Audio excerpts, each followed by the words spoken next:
नमस्कार भाइयों एवं बहनों, ओम शांति। मैं प्रज्ञा और आज आप सभी का स्वागत है इस कार्यक्रम जिसका नाम है ज्ञान गंगा। आज हम बात करेंगे शांति के ऊपर। आज जैसा कि हम देख रहे हैं कि शांति लोगों के बीच कितनी कम होती जा रही है। सारे लोग डिप्रेशन में हैं, सारे लोग थेरेपीज करवाते हैं ताकि उनका मन शांत हो जाए, उन्हें नींद आए। शांति आखिर सभी ना सभी अपने जीवन में ढूंढ रहे हैं और हम जानेंगे आज कि शांति क्या है, आखिर शांति हमारे लिए इतनी जरूरी क्यों है, आदरणीय रानी दीदी जी के साथ। तो चलिए दीदी जी का स्वागत करते हैं। दीदी जी, इस कार्यक्रम में आपका तहे दिल से बहुत बहुत स्वागत है। ओम शांति। दीदी जी, सच्ची मन की शांति क्या है? आज के समय में मनुष्य की इच्छाएं बढ़ती जा रही हैं। इच्छाएं पूरी नहीं होती, वो डिस्टर्ब हो जाता है, अशांत हो जाता है। शांति तब मिलती है जब मनुष्य संतुष्ट होता है। यूं विवाह हुआ और यूं विवाह हुआ, ऐसी स्थिति वाला व्यक्ति सदा पीसफुल रहता है, सदा शांत रहता है, सदा खुश रहता है। इसलिए आज इच्छाएं अच्छा बनने नहीं देती, एक के बाद दूसरी, दूसरे के बाद तीसरी उत्पन्न होती ही रहती है। इसलिए इच्छाओं के वश नहीं होना, हमेशा अच्छा बनने का प्रयास करना। अच्छा बनकर रहेंगे तो इच्छाएं हमारे कंट्रोल में रहेगी। हमको जो चाहिए वो मिल ही जाना है, उसके लिए इच्छा करने की भी जरूरत नहीं है। तो दीदी जी, आजकल के समाज में मन की शांति इतनी घटते क्यों जा रही है? आजकल सभी लोग अशांत रहते हैं, ऐसा क्यों है? अशांति का कारण है मनुष्य की इच्छाएं बढ़ती ही जा रही है। वो कभी भी किसी से संतुष्ट नहीं होता, किसी के व्यवहार से संतुष्ट नहीं होता, हर व्यक्ति से डिस्टर्ब रहता है, हर एक की कमी कमजोरियां खोजता रहता है और एक दूसरे से बैठकर वर्णन करता रहता है। इसलिए उसके चेहरे पे खुशी नहीं दिखाई देती, उसके मन में खुशी नहीं दिखाई देती। जी दीदी जी, लेकिन अगर हमारे अंदर इच्छाएं नहीं रहेंगी तो हम आगे वाले लक्ष्य को प्राप्त कैसे करेंगे बिना इच्छाओं के? लक्ष्य और इच्छा दोनों में बहुत अंतर है। लक्ष्य मिलता है कि मुझे डॉक्टर बनना है, मुझे एडवोकेट बनना है, मुझे समाज सेवक बनना है, और मुझे बन जाता है। और इच्छाएं तो अनेक बातों की, छोटी छोटी बातों की, जिसको मिलने के बाद भी वो और इच्छाएं पैदा करता है, और इच्छाएं पैदा करता है, भटक जाता है। इसलिए लक्ष्य हो, इच्छा नहीं। इच्छाएं कभी पूरी नहीं होती, लक्ष्य पूरा हो जाता है। लक्ष्य रखने से लक्षण आ जाते हैं और मनुष्य एक दिन उस पद पर पहुंच जाता है, वो प्राप्त कर लेता है जिसको पाना चाहता है। इसलिए अब मनुष्य जीवन का लक्ष्य होना चाहिए, जीवन में सदा सुख शांति बनी रहे। उसका आधार है पवित्रता। जहां पवित्रता है वहां सुख और शांति है। पवित्रता सुख शांति की जननी है। इसलिए सुख शांति के लिए दौड़ना नहीं है, पवित्र बनने के लिए प्रयास करना है। मेरा मन वाणी कर्म में इतनी शुद्धि हो, इतनी पवित्रता हो, इतनी श्रेष्ठता हो, इतनी महानता हो कि हम उसकी ओर कदम आगे बढ़ाएं तो रिजल्ट में हमारा मन सुखी भी रहे और पीसफुल भी रहे। जी दीदी जी, मतलब हमें इच्छाएं तो रखनी है, लेकिन छोटी छोटी बातों के लिए नहीं, बल्कि अपने लक्ष्य के लिए। हाँ, उसको इच्छा नहीं कहेंगे जी, उसको लक्ष्य कहेंगे। तो लक्ष्य कहेंगे तो लक्षण आ जाएंगे। हाँ जी। लक्ष्य रख लिया मुझे डॉक्टर बनना है, तो फिर वो बदलता नहीं है, वो दृढ़ रहता है, और जितना जितना पढ़ाई करते हैं और ज्यादा दृढ़ हो जाता है। इसलिए इच्छाएं तो बदलती रहती हैं। हाँ जी। इसलिए लक्ष्य हो, लक्ष्य से लक्षण आ जाएंगे और प्राप्तियां हो जाएगी। जैसे हमारे इस ईश्वरीय विश्वविद्यालय का लक्ष्य है, इस ईश्वरीय ज्ञान और राजयोग की पढ़ाई से मनुष्य देवता बन जाएगा। तो देवता बन जाता है, उसके अंदर से पांचों विकार निकल जाते हैं, वो विकारी से निर्विकारी बन जाता है, पतित से पावन बन जाता है, सहयोगी बन जाता है सबका, श्रेष्ठाचारी बन जाता है, उसके दुर्गुण मिटते जाते हैं। तो लक्ष्य याद रहे, लक्ष्य बुद्धि में धारण करें।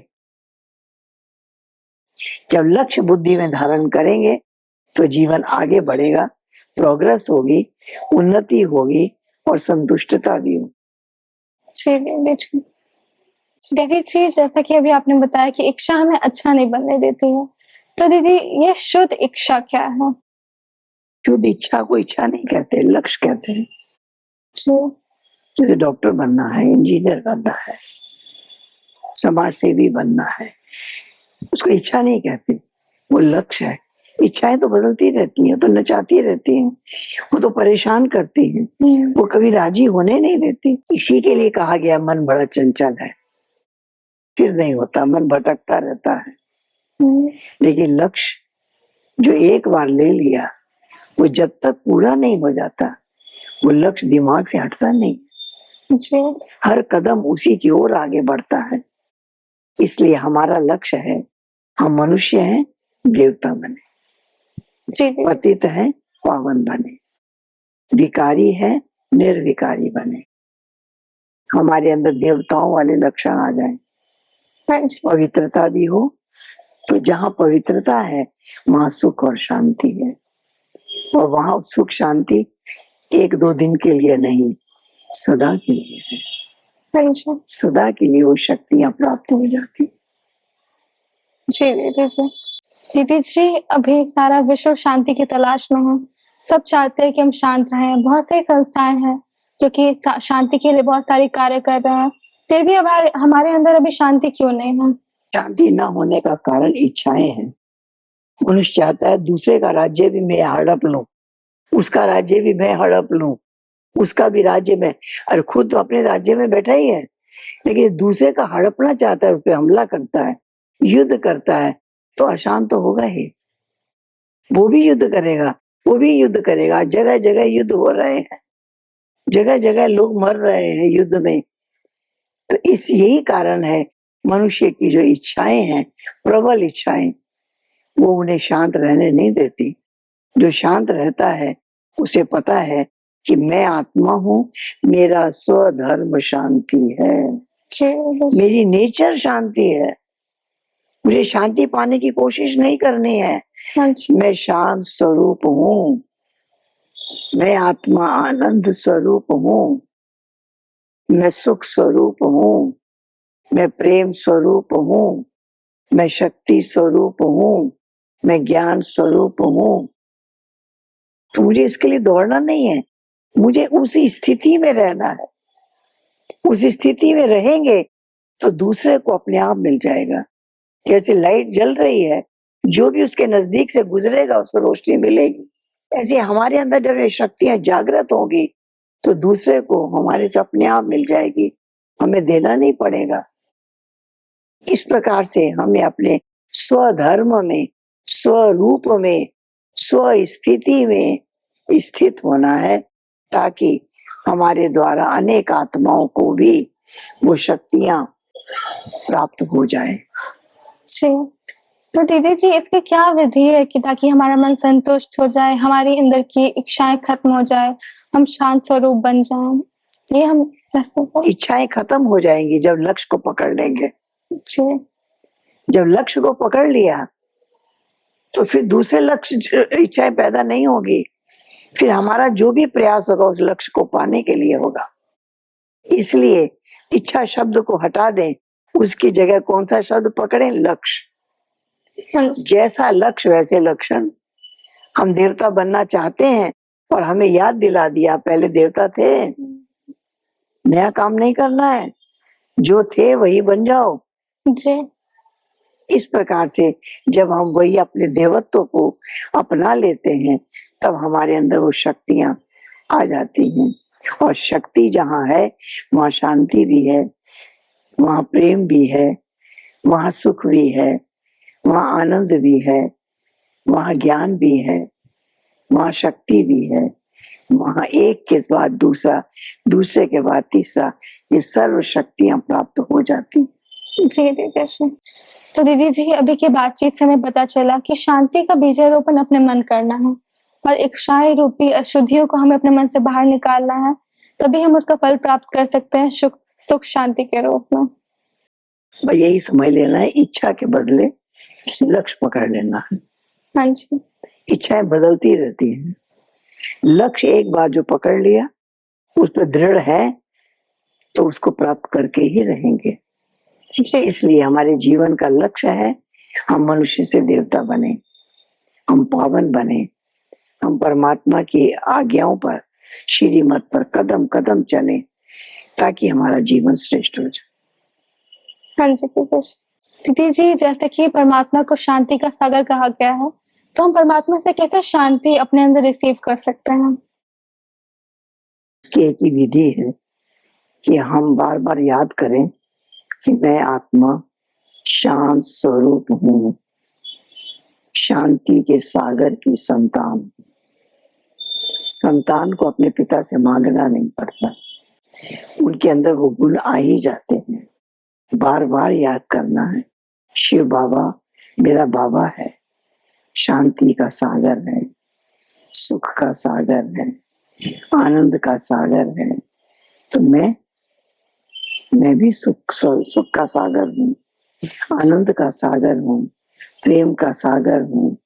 वो सर्वशक्तिवान है, मैं शक्ति स्वरूप हूँ। वो ज्ञान का सागर है, मैं ज्ञान स्वरूप हूँ।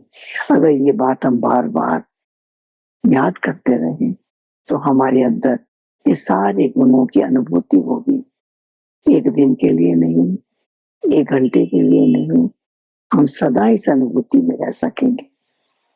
चाहे कोई हमें कितना ही अशांत करने की कोशिश करेगा, लेकिन हमें शांति की अनुभूति होगी, क्योंकि हमें निश्चय है कि मैं शांत स्वरूप हूँ, मैं शक्ति स्वरूप हूँ, मैं ज्ञान स्वरूप हूँ, मैं प्रेम स्वरूप हूँ, मैं आनंद स्वरूप हूँ।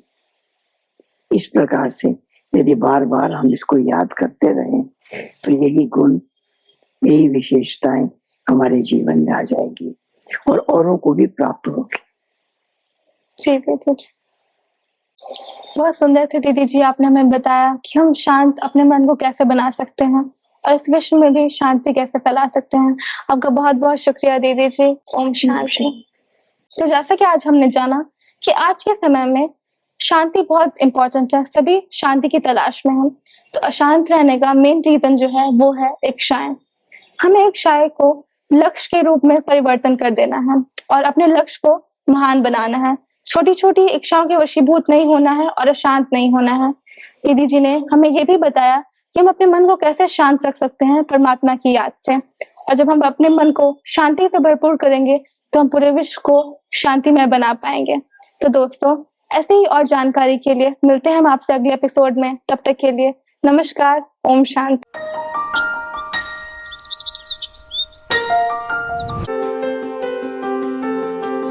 खुश रहे और खुशियां बांटे। आप देख रहे हैं मधुर झनकार यूट्यूब चैनल।